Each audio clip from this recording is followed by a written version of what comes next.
Hello and welcome to the Corona Yoga Challenge. Today is day 45 and yes, my sense of dress is getting just a little bit more eccentric. I am definitely getting a little bit bored at times. So I'm just going through my entire wardrobe and finding anything I've not worn for a while. It's great fun. Simple pleasures. Anyway, back to yoga today. Check my website for health stuff, subscribe if you want to know when videos are coming, and if you want to bring yourself onto your back to start with. So you're going to lie onto your back, you're going to have your hips steady on the ground, shoulders nice and wide, hands come down onto the floor and feet settle down as well. Just let your body rest evenly. So soft between each shoulder, a little bit heavy in the arms. And then if you bring both knees over your chest and you're just going to rock your knees in towards you and away from you. So you're going to go back and forth a couple of times. Smooth movement over the lower back. Nice and easy. And then you're going to take both feet onto the floor. We're going to come into a version of bridge pose. So you're going to have feet settled down on the ground. Hands are going to come wide so the shoulders can settle onto the floor. And you're going to start by just pressing into the feet to lift up with the hips. As this happens, you'll get a feeling of coming down through the shoulders, gently lifting up through the hips, which will also lift the kind of middle of the back away from the floor. And then you're going to settle your hips down and onto the floor, so nice and even again, so the back of the body widens. And then we're going to have the option of coming up into a one-legged bridge, so surprise, surprise, with only one foot on the floor. So to do that, you're just going to extend one leg up towards the ceiling. You're going to stay nice and steady. Make sure that the foot that's still on the floor is somewhere where it feels like you can get a nice little feeling of purchase. You're going to press into the foot on the floor to lift up with the hips. And you're going to keep steady through the supporting leg, wide through the arms and easy in the breathing. And you're feeling as if that top foot is just extending up towards the ceiling or the sky. And then draw your hips down nice and slowly towards the floor. Settle your foot back down and onto the ground. Let your body become even again.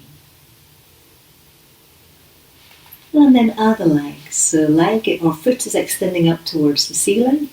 Shoulders are soft. You're going to press into the foot on the floor to lift up with the hips. The top leg, keep the foot a little bit active.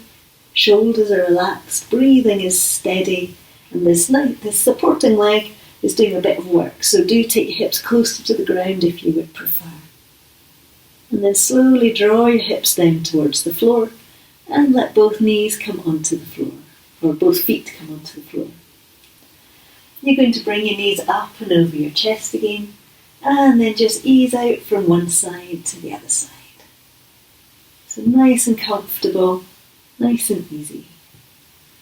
And then we're going to come up to standing. So if you want to roll yourself over and onto one side, take a little rest on your side if it feels good.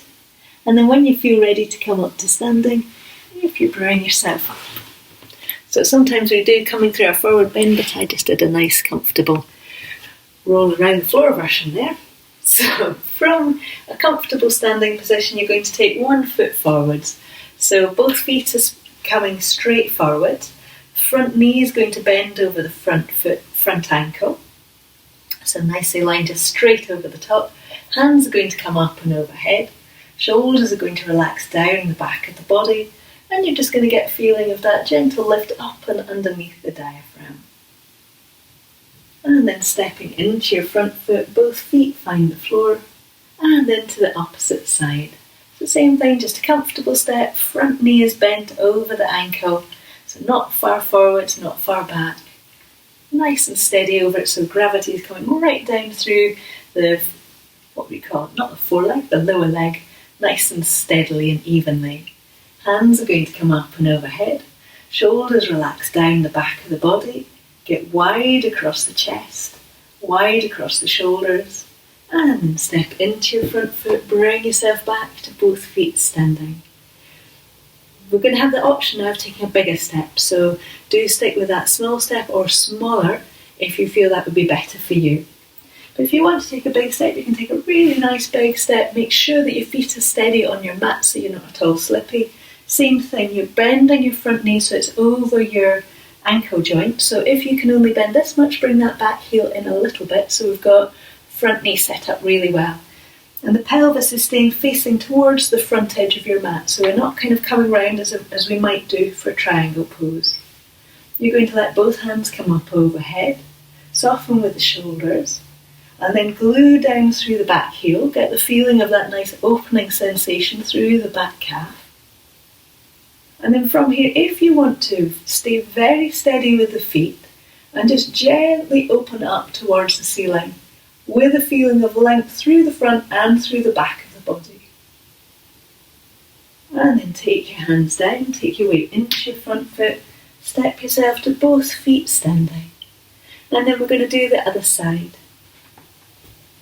So comfortable step back, as big as you would like, provided you can get that nice steady sense of alignment of the knee joint. Hips are stabilised and facing towards the front. The front hips, we're not taking the hip out to the side, we're keeping the leg in line, so there's almost a drawing back through the front hip, which gives us a nice strong stretch through the back of the leg as well. Hands are coming up and overhead, shoulders released down, glued down through the back heel and the outside edges of the feet, and then gently press through the feet to open up and towards the sky, the ceiling, the sun. And then take weight into your front foot. Come back to both feet steady and even. We're going to come down to the floor from here, so if you want to bring yourself to sitting, do take a block or two if you would like. And if you bring yourself to sitting with your feet out in front, you're just going to have your feet comfortable and long. And then from here, we're going to come into tailor pose by just bringing the soles of the feet together. And you're going to have the option of taking one ankle just over the other. So it's like somewhere between tailor pose and a cross-legged position, in that the feet are only just crossed over. From here, we're going to twist ourselves round. So we're wanting to think of the feeling of the lower back. The alignment of the lower back is really important for where we start to twist from. If we start from here, then the twist is going to be sure. We'll get some twist through the upper part of the body, but this part of the body can't move, and if it does move, it's not going to move particularly safely. So it's also important that if necessary, you're sitting on a block, so you're that little bit higher, so you can get that lift up and through the sacrum, through the back of the body, because when we've got that lift through the pelvis, then we can come nice and openly out and towards the open space in a comfortable and safe way. Bring yourself back to the centre, keeping that length up through the back of the body, and then coming to the opposite side. Just a nice, smooth, easy movement round. Bring yourself back to the centre, and then we're going to swap over so that the other leg is over the top. If you're just in a normal, traditional tailor pose, then you can just keep your legs the same. And then same thing, one hand's going to come round onto your leg. You can spiral yourself round into the open space from the space and length through the lower back and the sacrum area. Bringing yourself back to the centre and over to the opposite side. Little lift through the tummy, lift through the lower back, shoulders stay relaxed. And then bring yourself back and to the centre. And from here, if you want to choose how you'd like to sit, so I'm just going to bring my feet a little bit further in because it feels quite nice for me. So we're going to do a little bit of breathing. So our breathing today, we're just going to be doing those little breaths in and then ujjayi breath out. So that's soft, easy, snoring breath. In, and out.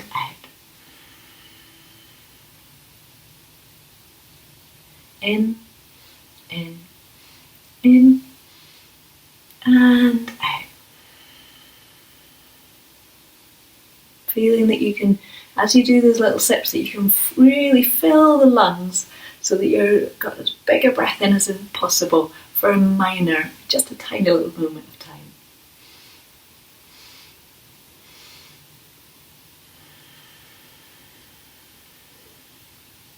And then this next time, as you breathe out, focus on there's almost a drawing up of the tummy and into the diaphragm that squeezes the air back out again. So we're also trying to get rid of all the air that we can, as well as all the breath in.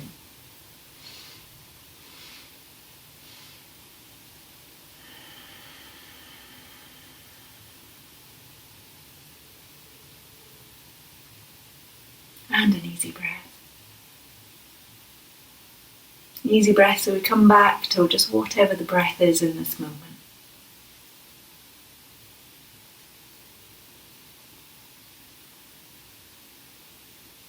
So my challenge today is a meditation-based challenge. It's not really meditation, but it sort of is. It depends on your definition of meditation.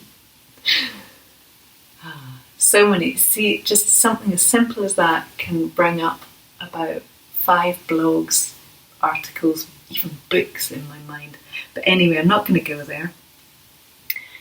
So the challenge today is to find a piece of music that you find quiet and contemplative. So ideally something that's not got lyrics to it, or at least lyrics that you understand, and that has a kind of ongoing quality to it, so that you can use that music to enjoy a sense of meditative space with. So not really traditional meditation, but still a very important process, and what other people would say was definitely meditation. And my quote for you today is from Leslie Kaminoff. He's a lovely yoga teacher if you've not met him before, if you've not come across him. Either the goal of yoga is to be free, or the goal of yoga is to get it right. You can't really have it both ways. Either the goal of yoga is to be free, or the goal of yoga is to get it right. You can't really have it both ways. So I think I'm on the be free front. Sounds much more fun. I hope that you are doing okay, and if not okay, I hope that you are coping with not being okay, which is, if possible, a good place to be if you're not in a good space right now. And if you are in a good space right now, fantastic, go with it, and yeah, lovely. That's it from me. Have a good day. Thank you.